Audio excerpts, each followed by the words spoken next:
Քաղաքացիական պայմանագիր կուսակցության տարածքային խորհրդի անդամները դիմելու են կամ չոր ձևով համակարգչով պատահականության սկզբունքով իրանք դառնալու են երթվելատենակալներ, ուսել է դատել մեր ժողովրդին։ Առանց էտել է նա բանը դատական համակարգը խայտառակ վիճակում է։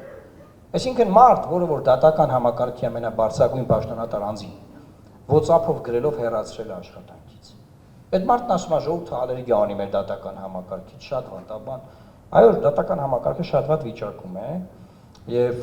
8 տարի ռեֆորմներ չի իրականացել քաղաքացիական պայմանագիրը 19 թվականին Լուսավոր Հայաստան կուսակցությունը խմբակցությունը ներկայացրել է վեյթինգի կոնցեպտ, ինչպես մաքրել դատական համակարգը, ինչպես այն ռեֆորմի ենթարկել եւ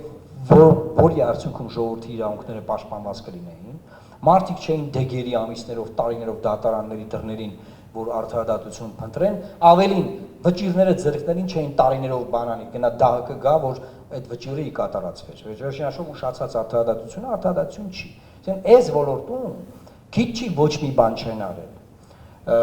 Կոռուպցիան չի կրճատվել։ Ուղղակի աշխատավարձերը բարձրացվել է դատավորների, այդքան բան։ Այդքան բան, ուրիշ ինչ են արել, կանան մի հատ մի բան ասեն, որ ասեն, այս ինչ բան է արել։ Բացի այն, որ ասենք անդադար փորձել են մտերիմներին ներգրավել դատական համակարգում քաղաքապայմանագրի մարդկանց։ Վերջին դեպքը պետաիրավական հանձնաժողովի նախագահին ընտրել են սահմանադրական դատարանի անդամ։ Հիմա ժողովուրդը ալերգիա ունի, բայց ժողովուրդը ալերգիա ո՞նց չունենա ձեզանից։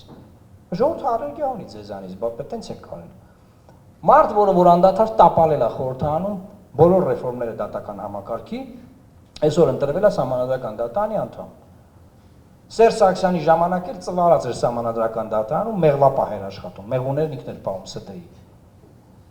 Ամեն պայեսկից տեսնում ենք, գալուց ինչ որ մեղվի նյութեր էր բերում, մեղուների համար։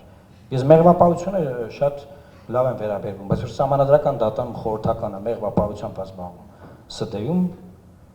ինչ անես։ ՍԴ-ի մեղուներն է պահել, էլի ուշադիր եղեք, գիտանը չէ։ Ինքը գիտի, որ գնայինք իմանա, շատերը գիտեն։ Այս մասով